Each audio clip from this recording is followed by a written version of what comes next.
Yo, yo, yo, what's going on, everybody? Today I want to talk about how you can set a stop limit on the Robinhood platform. As you can see, the S&P 500 is down almost 1.5% today after Fed Powell's meeting yesterday and the federal interest rate hike. Today I want to talk about a position that I have on. It's a put credit spread against SPY, selling the 388 put that you can see right here. I entered it yesterday afternoon.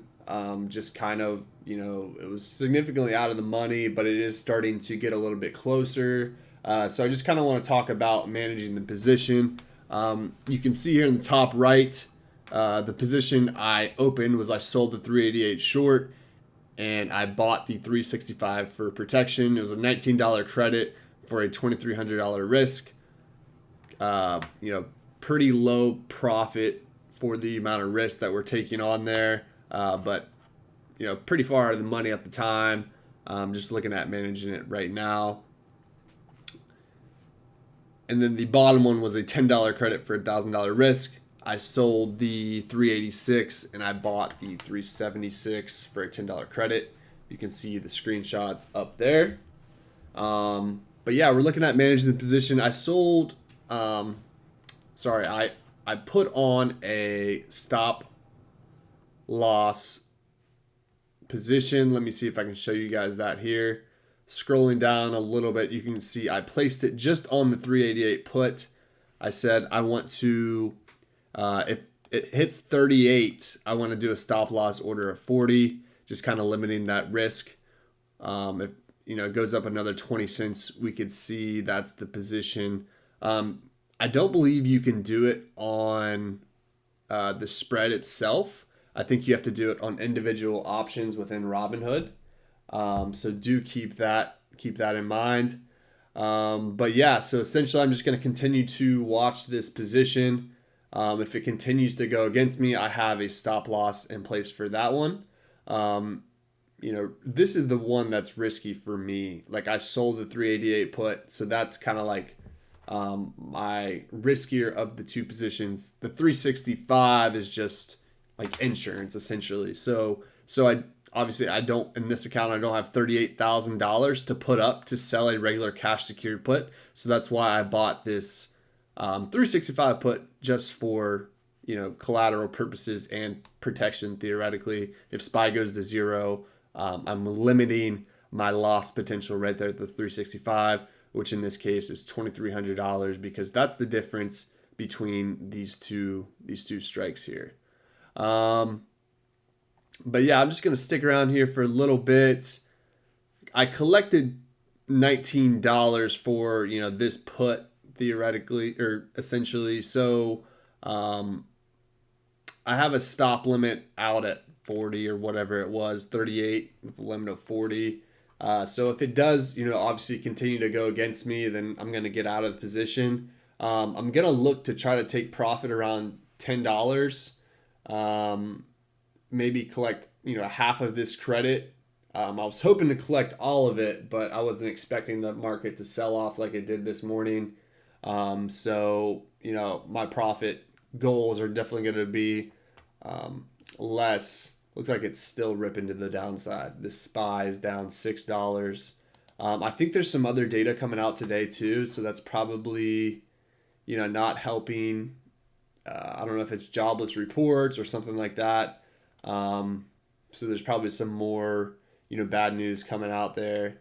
But yeah, so I just wanted to shoot this video to show you how you can sell a stop limit.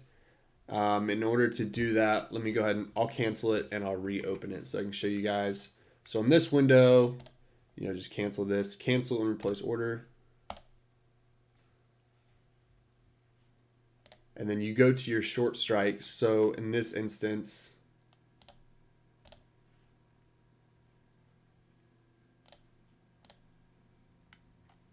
this 388 strike, you would just make sure you click buy the -1 number there because it's my short position. Good for today. And you want to make it a stop limit order. I think I set it at 0.40, 0.38. So if it continues to drop, which it very well could be, I'm just going to try to limit some of my losses there. Release collateral, $2,300, and then boom. So that's your stop limit order. SPY cash secured put, stop limit. Going back to the position here.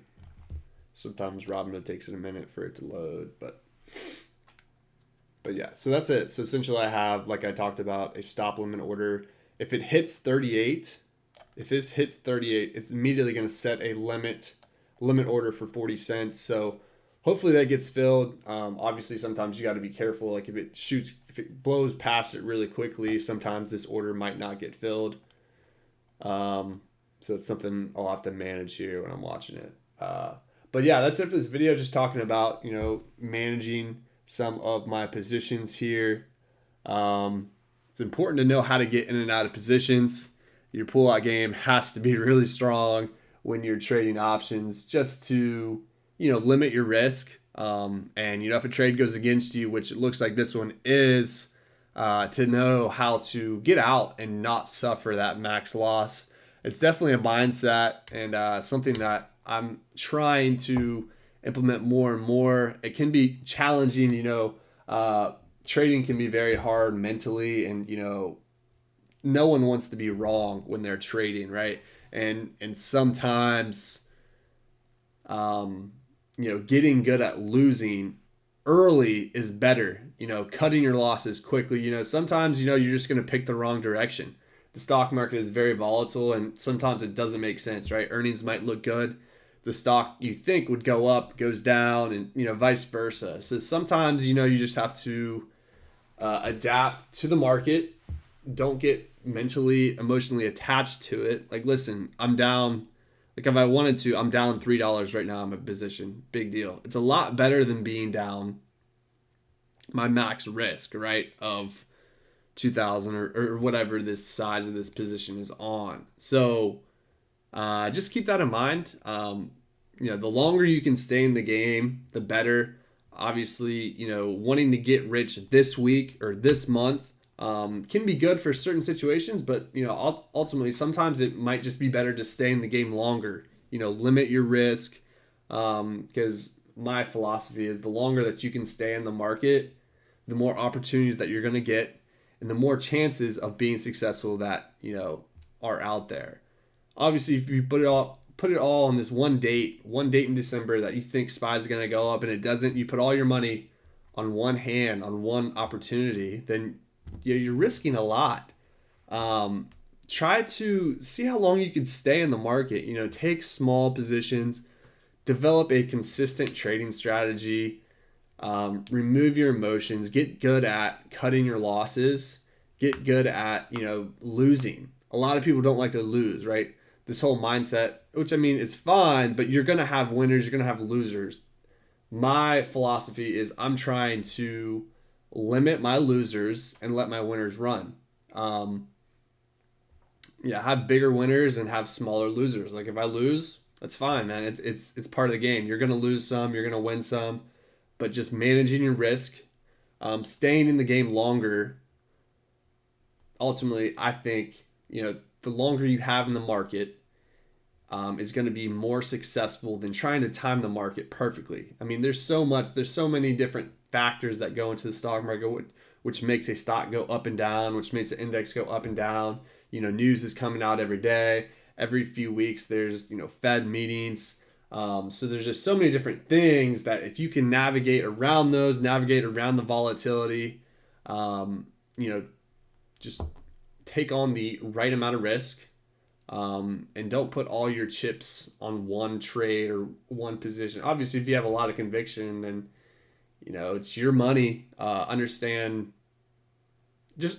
Ultimately just understand your risk, right? If you're putting all your money on one trade, then just understand that if you lose that trade, you could essentially blow up your account. And I've been in trades way too long before, and I emotionally got attached that I thought it was going to go up, and no matter what the market and charts were telling me, I thought something else.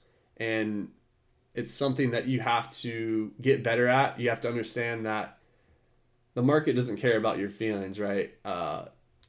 Other hedge funds, people don't care about your feelings. Like, so if you can remove that from your trading strategy and just have more of a long-term mindset, like, hey, like, I don't want to lose all my money on one trade, because then guess what? Next week I can't trade. If there's a great setup or a great opportunity next week to sell and make income from the stock market, I'm not going to be able to make it because I blew up my account last week because I thought the stock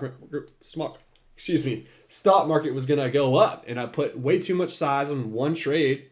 So yeah, it's just a mindset. It's something you have to learn from trading. And I think me, from my personal experience, I've learned a lot so far, and it's something I'm just trying to continually learn from, continually get better at, continually adjusting my mindset, continually trying to push this FOMO away. Like, you see other people make 1,000%, 5,000% on one trade, and you're like, gosh, man, I wish I could be doing something like that. And that's, there is that could be part of your portfolio. It could be 10%, it could be 1%. You want to put some YOLO plays out there. Like, by all means, don't let me stop you from doing something like that. But long term, I don't think that's a profitable strategy. For some people, it could be. Some people could get lucky and time the market 100% right all the time. Buying Tesla calls, buying AMC calls,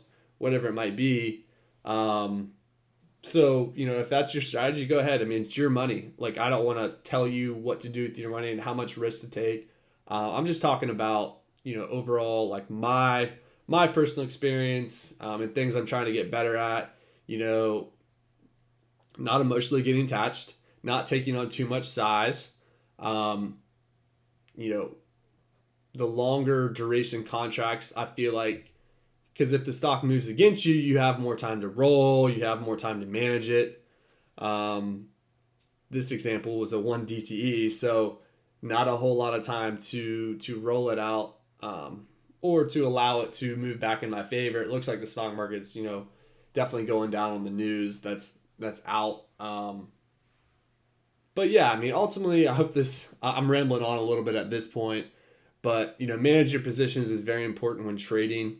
Options especially, because theta decay and, all options have an expiration date. So eventually they're going to expire, compared to you buy the S&P 500.